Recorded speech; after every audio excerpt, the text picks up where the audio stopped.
Hello বন্ধুরা, সবাই কেমন আছো? আশা করি ভালো আছো। আজ থেকে আমি রান্নার রেসিপি দেব, হয়তো সবসময় দিতে পারবো না, মাঝে মাঝে দেব। আজকে আমাদের মেনু হচ্ছে সিঙ্গাড়া আর আলুর চপ, কিন্তু আলুর চপ এটা অন্যরকম হচ্ছে, তাই কেমন বানাচ্ছি একটু রেসিপিটা দেখে নিই।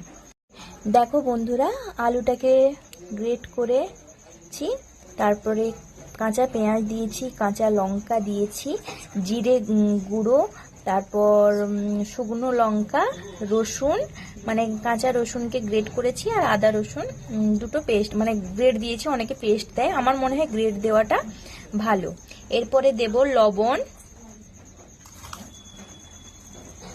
পরিমাণ মতো লবণ,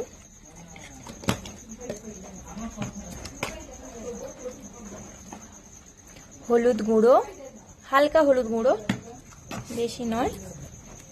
এরপর একটু লঙ্কা গুঁড়ো, জাস্ট সামান্য লঙ্কা গুঁড়ো দেবো, কারণ শুকনো লঙ্কা আছে, কাঁচা গোলমরিচ আছে, তাই অল্প দেবো শুকনো লঙ্কাটা স্বাদ অনুযায়ী। আর অল্প বেকিং সোডা দেব, অল্প, হ্যাঁ।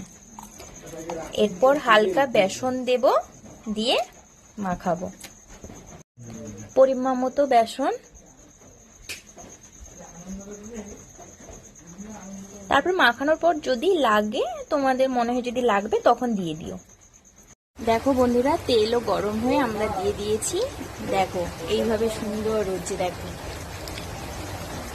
দেখো বন্ধুরা, হয়ে গেছে। এইভাবে লাল লাল করে ভেজে নেব। এইবার তুলে নিচ্ছি।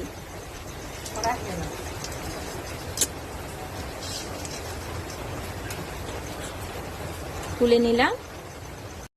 দেখো আবার দিয়ে দিচ্ছি।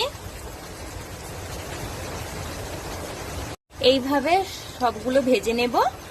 ভেজে লাল লাল একটু ভাজবে, দিলে ভালো লাগবে। তারপরে ভাজা শেষ হয়ে গেলে, কমপ্লিট হলে তোমাদেরকে পুরো ভিডিওটা দেখাচ্ছি। দেখো বন্ধুরা, আমাদের চপ বলতে পারো, পকোড়া বলতে পারো, কমপ্লিট। এবার সস দিয়ে আমরা খেয়ে নেব সবাই। এই হালকা হালকা বৃষ্টি হচ্ছে, বৃষ্টিতে কিনা ভালো লাগে বলো? আর অবশ্যই তোমাদের ভালো লাগলে কমেন্ট করো, শেয়ার করো। এইরকম ভিডিও পেতে চাইলে তাহলে লাইক, কমেন্ট, শেয়ার, আর চ্যানেলটা কিন্তু সাবস্ক্রাইব করে দিন। সাবস্ক্রাইব করতে কিন্তু ভুলবেন না।